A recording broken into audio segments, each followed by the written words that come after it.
And action. Welcome to another amazing episode of the Action Podcast. We are on episode 70, and today we have a few films. We have Teenage Mutant Ninja Turtles, Mutant Mayhem, which is the latest as an animated film. Second, we have Meg 2, the sequel to what, Pete? Meg 1. Meg 1, yes, good. And this one's called The Trench. Yeah, The Trench. And then lastly, we have Beanie Bubble, which stars Zach Galifianakis and Elizabeth Banks. So with that, Pete, let's get into Teenage Mutant Ninja Turtles. Before I give you a review, just a few notes on this. This one had a budget of $70 million. And as of this morning, it has done 43 million worldwide, 28 million domestic. So not a bad start for the movie. I love the budget of this movie, just to say that, just to start. 51 million worldwide gross, and it made 28 in the US. And then it has a 74 Metascore, 7.6 on the IMDb. So with that, Pete, what were your thoughts on this film? Have been a big fan of Turtles since, growing up, with the series, and then that original movie that came out. We used to watch that all the time. Yeah, There's been so many iterations of this particular IP. So, I was a bit nervous, as you always are when something new comes out. I was just absolutely blown away by this movie. This was directed by Jeff Rowe, who did Mitchell versus the Machines, which is another really, really amazing original sort of film. I have my nitpicks about the Turtles itself, and we can get into that later, and we can get into the cast later on. I love the animation first and foremost of this film. It was definitely inspired by Spider-Verse, but it wasn't a clone of it. I thought that the animation itself really was different enough, but you could tell that it wouldn't have been done like this if Spider-Verse wasn't made. I just don't think it would have been done like I think this. It's a technology thing, though. I don't know if we could say that, because I think the people that did Spider-Verse were forward thinkers, and they were thinking outside of the box, and they actually got attached with people that were actually willing to put money into something like that. Animation is very safe. And for somebody to come out of the box with Spider-Verse, I think that was revolutionary. And this is the next phase of that sort of animation, and I'm glad it's going in this direction. Really well done, beautiful. I mean, I love how the villains are sort of deformed and oddly shaped, which I loved. I thought, it looked like art drawing. It almost looked like some of the artwork was kind of incomplete, but that was the style. You know what I mean? The thing that I liked about it is because the Turtles actually felt like they were teenagers. They didn't feel like, because they were voiced by kids, they didn't feel like young adults voicing, teenagers. I thought the soundtrack was really great as well. Then the performances were really good, and we can go into that. But what are your thoughts on just the movie overall? What are your general views? Yeah, I mean, I got a couple hot takes. One, I like this more than Spider-Verse. Both of them, and I know that's an extremely hot take, but Pete, I'm ready for the fire. And that's now I think part of it is just I like the Turtles. I like Turtles, like the little kid. But I think I've always loved this IP in general. I mean, this is like one of my favorite childhood things, and so just like you, I mean, I fell in love with the cartoon. I love the video game, the arcade one, and then I love the first movie. The second movie was okay, but it had Vanilla Ice, which made it cool. And then I even liked the Michael Bay ones that he produced. They worked for me. Again, I like the IP. Ninja Turtles. I mean, it's just a great concept. But just like that, like in the Spider-Verse, like I just typically don't get into the animation, but I just thought this was extremely, extremely well done, and the story I thought was really good. The Turtles actually had needs, and they almost each had individual needs, and Splinter had his needs, and like you're saying, and the casting, I thought I liked a lot of them. I really liked Ice Cube as like the main villain. I just love his voice. Oh, And he's Superfly. yeah, Superfly is Ice Cube in real life. Like it yeah, he jumped off the screen as one of he was the star for me of this yeah, film. for sure. Paul Rudd is probably a close second. Like he was the He was gecko. hilarious. Yeah. But Uh, I didn't even realize that it was Paul Rudd because he starts talking and they I did one of those. changed his voice up. Yeah. Did like what? I know that voice. Who is that? And then I looked it up and I'm like, oh my god, that's Paul Rudd. That is Paul Rudd. He's always funny. Yeah. You know that this is another Seth Rogan, Evan Goldberg, written and produced and Yeah. starring and all that stuff. They've been on a tear lately. They've been putting out a ton of content, and it's all been really good. I like seeing that they're really putting in some work. Yeah. I think it goes Mike, to your original point of like Seth Rogen is one of the few filmmakers that swings for the fences, and he's not really gonna be, you know, hindered by whether it's a studio system or whatnot. I think the studio system trusts him, and then he's gonna write great scripts that he finds funny and that he likes, and you can definitely feel his influence on this. Again, this is funny. The animations, yeah, I thought this he's connected not just perfectly. doing comedy, which I love. He's doing horror thrillers. He's doing dramas. He's doing everything. I mean, he's really Yeah, kind of expanding. My yeah, counter argument to your Spider-Verse, this being better than Spider-Verse, I absolutely disagree with that. yeah. Um, I knew you I would. think that in a way, when you're watching this film, and I'm not saying this movie's like Dark Knight. However, um, I was thinking about Dark Knight a lot while I was watching this because the heroes and the villains, they both want the same thing. Yes. And but the problem with that is that really didn't pay off in the end. Like I didn't like the heroes didn't ultimately have to sort of make a choice at the end of the movie, spoiler, excuse me, but they didn't really have to make that sort of critical choice at the end of this film, which was kind of a downer for me. They kind of set it up to be in this position of that ultimate sort of choice that you have to make. Look, okay, spoiler alert, spoiler alert, spoiler alert. Fast forward if you don't want to hear this. Well, at the end, because their needs are they want to be accepted by humans, right?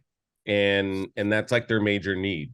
And they want to be regular. They want to go to high school. They want to do all their normal things. That's their needs and desires. At the end, they think they can become heroes, and that's how they'll get liked. But what happens is the crowd turns on them while they're trying to save, and they get all grouped together as mutants, even though Superfly is different than that. And then the story shifts, and then they get exposed that they're trying to help them, and then the humans help them to defeat Superfly. So I mean, I thought Yeah, that was pretty nice for I me. understand that. It's just, I mean, it's when turtles. you This is not Dark Knight. but This when is, you have a setup like this, it's really sort of the payoff is that if both sides are going for the same sort of thing, there has to be some sort of critical decision and a tough choice that one would have to make in order to overcome and finally defeat the villain and become those heroes that they were seeking. I don't know. I thought it could have been a little bit better. I yeah. I mean, I guess I see what you're saying. Again, I wouldn't try and compare this to the Dark Knight. So you know, I I'm guess not comparing it to the Dark Knight. I'm saying I was thinking about the Dark Knight when I was thinking about the hero and the villain. My other critique of this film is that I thought it could have been more serious. I thought there was too much comedy that got in the way of some moments that really could have been stronger and more dramatic. If you watch it again, keep that comment in mind because I'm not wrong on this, Paul. Uh, there were just moments where these things were about to go sort of serious, or there was like certain moments, and it felt at times that they were just kind of they had to throw in comedy all the time, and I felt it could have done without all of the comedy. I think that this movie is needs to be comedic. I just thought it was a touch much. However, all that being said, I'm nitpicking this movie. This was a good movie. This is a great movie. It's a fun movie. It's really well done, and it's really gorgeous to look at. But Where do you I rank think this? it's as in terms of what? Where do you rank this with the other turtle movies? Like what, and include the TV show? No, this is the best. This is the best turtle iteration that I've seen so far. And it's tough to compare it with a TV series because that's just goes on and on with a bunch of different stories, right? But Sure. I mean, the movies from the what is it, the 90s, Yeah. and the sequel, I mean, they can't even touch this one, even though those were fun. And I even love the Go Ninja Go homage in this film, where they, the little homage to Vanilla Ice. I thought that was really great. I love that they called back on that. But yeah, I think ultimately this is the best turtle iteration out there. I personally think there was a couple of things that you could have done to really just take this to that next level and make it better than a Spider-Verse. So we are in disagreement there. But this is a must see, and this is a must theater see. Like, this is not something that you wait Yes. for You it know to what? come on You bring up a good stream. point too. I actually saw it twice, and I saw it last night. I saw it in 3D. And let me tell you, if there has never been a film more suited for 3D, it's this one. I don't even know if I said that properly, but this movie, go watch this in 3D is ultimately what I'm trying to say. It, Mhm. because of the style and the texture, like it's legitimately built to see it in the different dimensions, and it was even better watching it in 3D. I was just, again, the artwork even stands out more watching it in 3D. So if you have an opportunity, I didn't even know it wasn't available in 3D, and Nicole accidentally got it in 3D, and she's like, "Oh, we're watching in 3D, by the way," which is fine. Again, I'm glad I got to see it in Good 3D. thing you don't hate 3D, otherwise she would have been in trouble. Yeah, I mean, I like 3D. It's just a different experience, and especially if you watch movies in different, like multiple times, then it's great. So go see it Start in. yelling at her in the theater. You know I hate 3D. I know. No, Damn no, it, I like 3D. I Nicole. I do like 3D. The other thing I liked about this movie too, and then we can move on. But there's just, again, you talked about the music earlier. There's some great action sequences where they just drop a song, and then it's totally edited and cut to a song. And there's a no diggity sequence, which, like, you hear the music and you're just like, oh man, here we go. And it's Yeah. it's like their first real kind of like fight scene, and it was awesome. Again, like you're talking about the Yeah, it was perfect so good. marriage of song, editing, shots. It was very, very, very well done.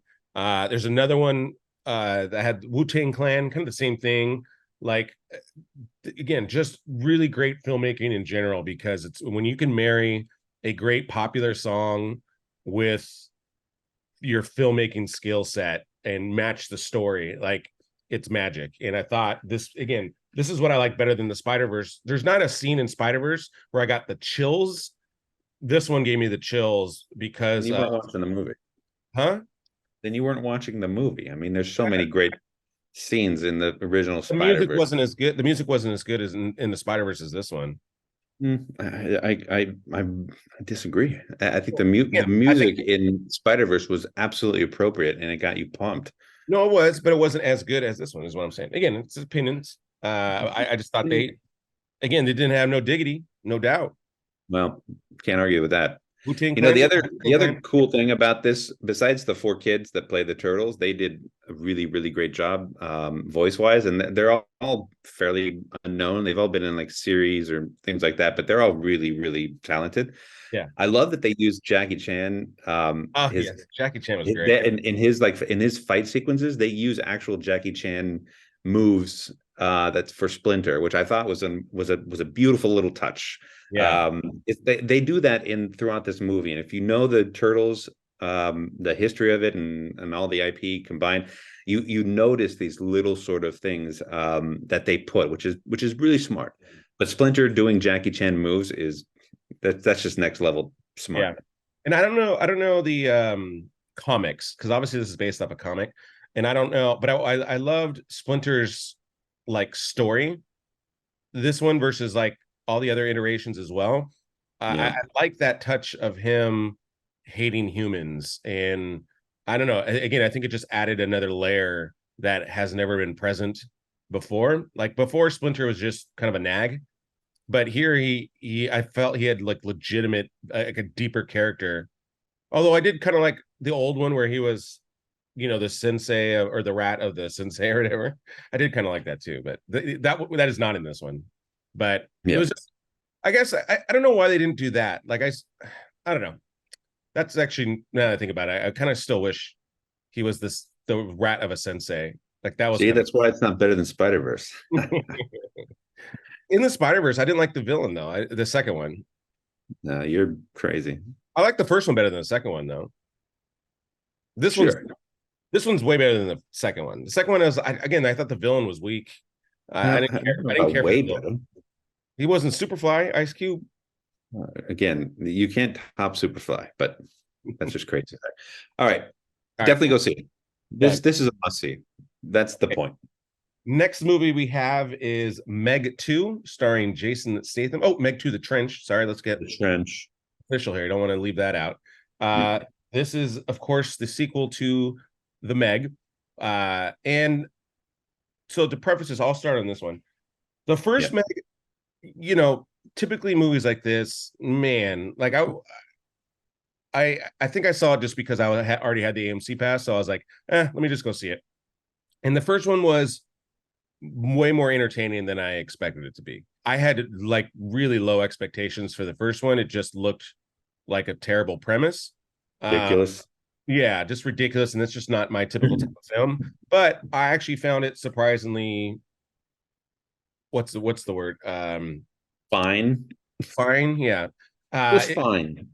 The appetite. I surprisingly had enough appetite for it, and Rainn Wilson was in that one, right? Like Rainn Wilson was kind of funny. Yeah. And just Jason Statham in general, like I thought did a really good job, and I was like, okay, this movie's not. It's a megalodon. Yeah, this movie works. This movie works. That's pretty good, Pete.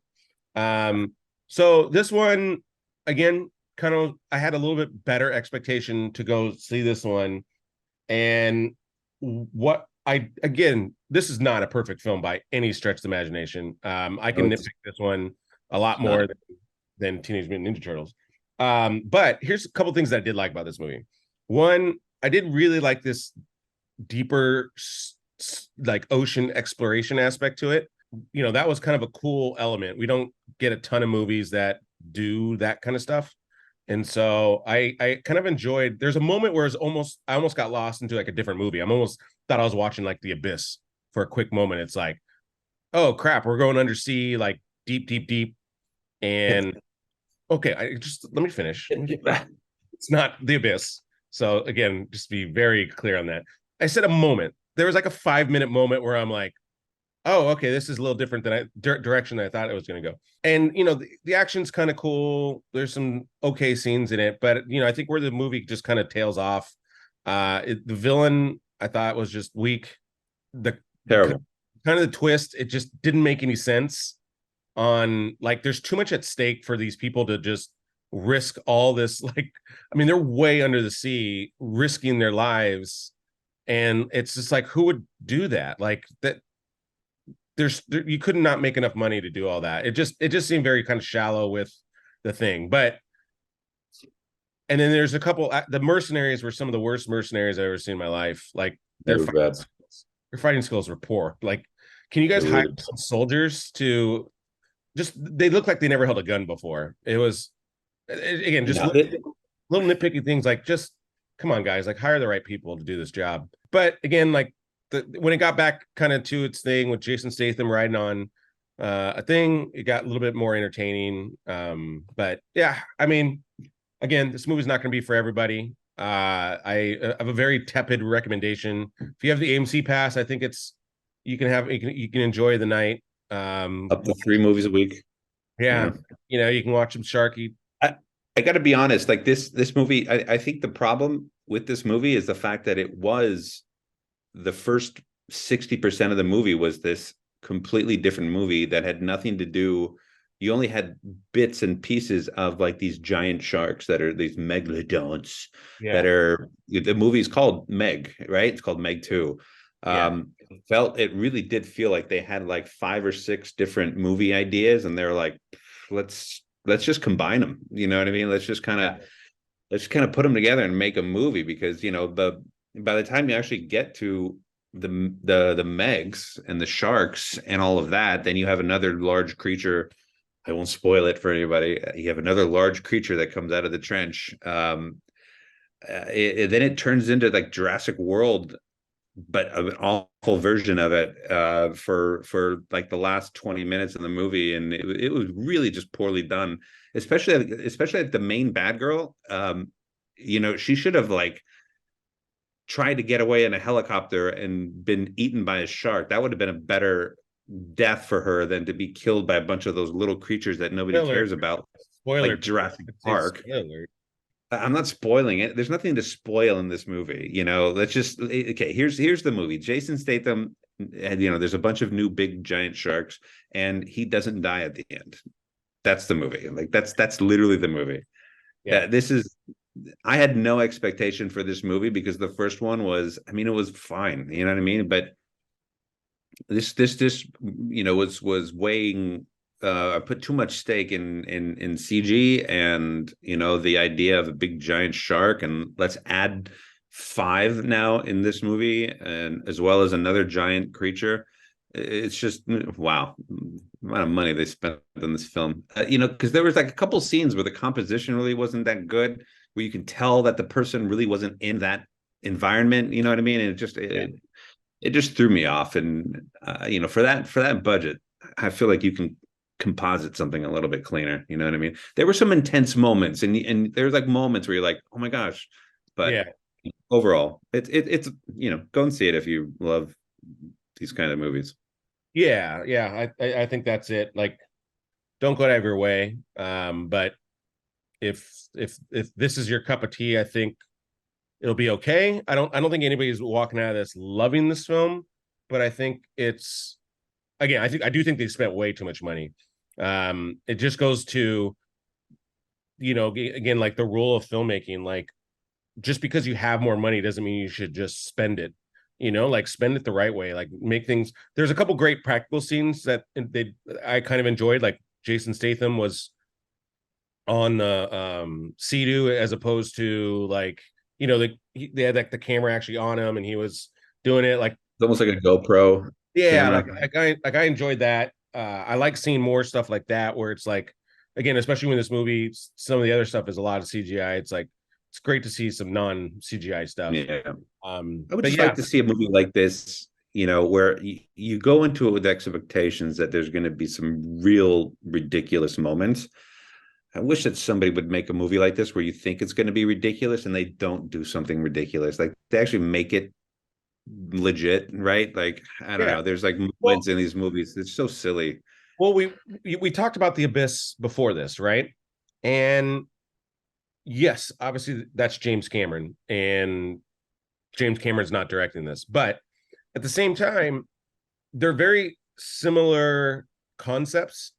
And it's like, why not go that route and make it more about these characters? And then, you're replacing aliens with sharks. And so you're crafting your story around needing to go down this exploration. And like, that's what made The Abyss so good. Now I kind of want to watch The Abyss again. But yeah, this movie could have just taken more of a serious tone and been good because, again, there's not a ton of movie about deep sea exploration, and especially in the modern, like with all the new technology we have. It got really interesting, and then like you're saying, it just veered off and went ridiculous as opposed to boring. I mean, that whole time, I mean, you're just waiting for something to happen, and it just kept going and going, and it's just like, oh man, give me some sharks. Well, and yeah, like when they discovered the city too, or the lair underneath, there was an opportunity there to actually make it very interesting, but then they just kind of went the easy way out, and it's like, oh, we're just trying to make more money, and it's like, okay, like that's not deep at all, and yeah. They barely, like in the first one, they barely made these suits and these ships that could actually go to that depth where you can survive. And then in this one, they actually have suits where you can just, that's like the new technology. Like to be that deep, you can't possibly survive. Yeah. But for some reason, somebody secretly was able to build this really giant underground facility. Nobody knows it's happening. It's so Yeah. silly. Yeah. Like, come Like I said, it should have been more like conspiracy angled versus like secret, if that makes sense. Like it should have been more like government type of yeah, I think conspiracy. Like, but we're again, it went the way. spending way too much time on this film. All right, yeah, let's move on. All right, So next, it's next, silly. It's a silly movie. yeah, next we have the Beanie Bubble, which is on Apple TV Plus, starring Zach Galifianakis, Elizabeth Banks, and Sarah Snook of Succession fame. Yeah. And this was written and co-directed by Kristen Gore of Saturday Night Live fame. Right. Pete, what did you think about this film? I think Apple is maintaining its they just put out one movie every so often, and there's value to it. It's not the greatest movie that you've seen, but I think it's really well done, and I think it's really well performed. I liked the way that they told the story, the back and forth, and then I won't spoil it because you need to go see this. It's really well crafted. Yeah, I thought the ending is really well paid off. I think the performances, especially Zach Galifianakis, who normally is a big, bushy, bearded, heavy, silly, funny, trying to be serious, but everyone else is laughing because he's that funny.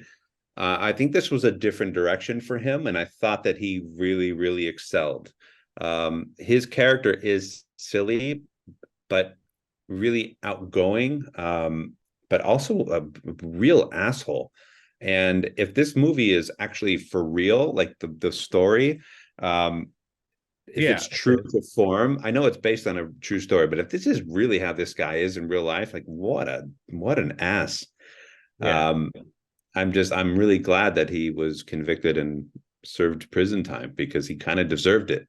But really well done. It's just spoiler alert today, like crazy.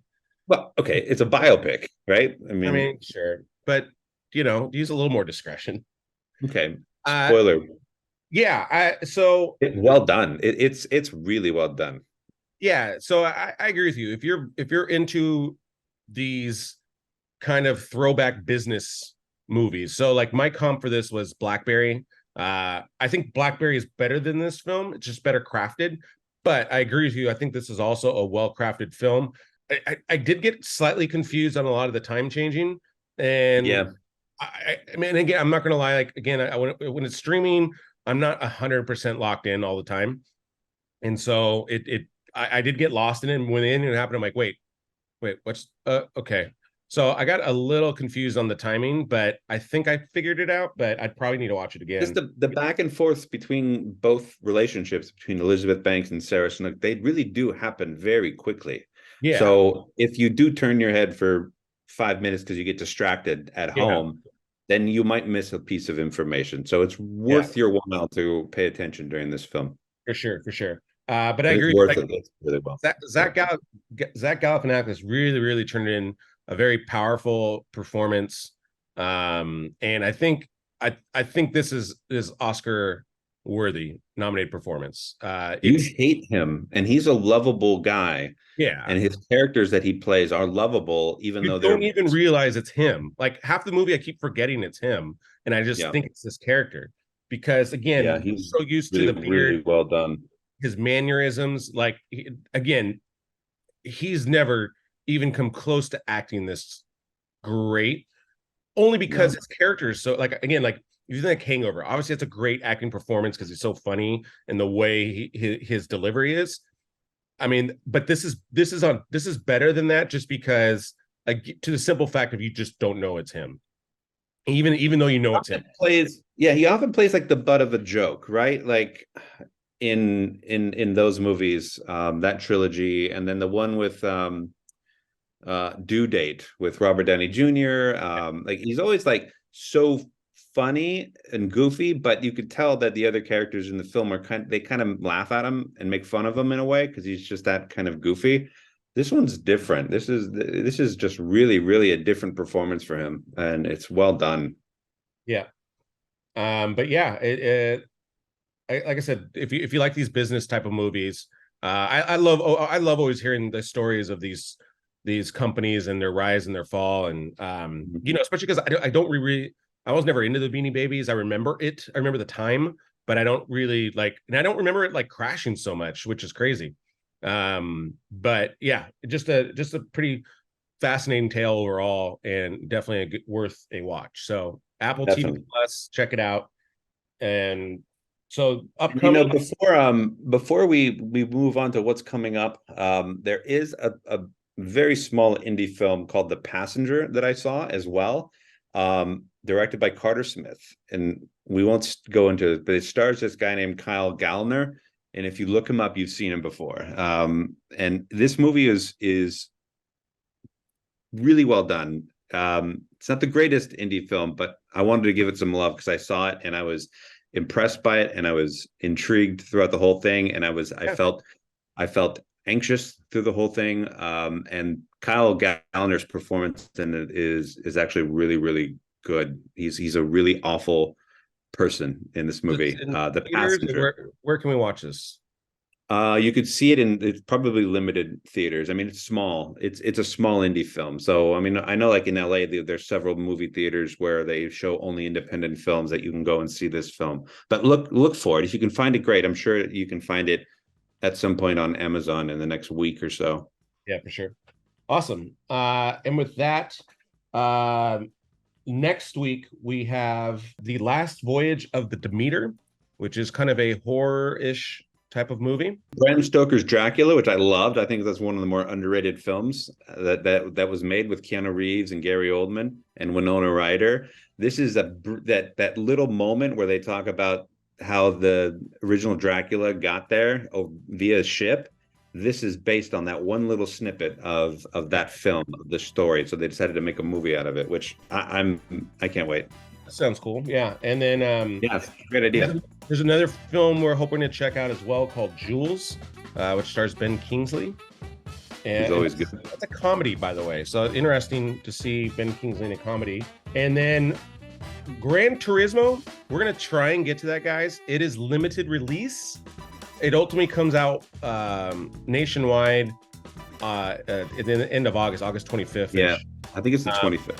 But we're going to try and check that out. If we can review that, we will with our schedules, but we're going to try and knock that one out. It's only available certain times. So ideally, we'll check that one as well. So stay tuned for that. And then stay tuned for Rocky 4. And then we also have Anchorman coming out as well in our classic reviews. So with that, Pete, make sure you guys like and subscribe.